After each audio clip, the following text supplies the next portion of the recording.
गोठालाले भैँसी दुयो पातैमा गोठा बस्ने गोठालाले भैँसी दुयो पातैमा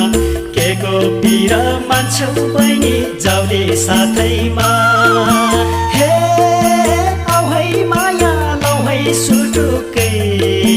काफल गेडी कुटुकै भयो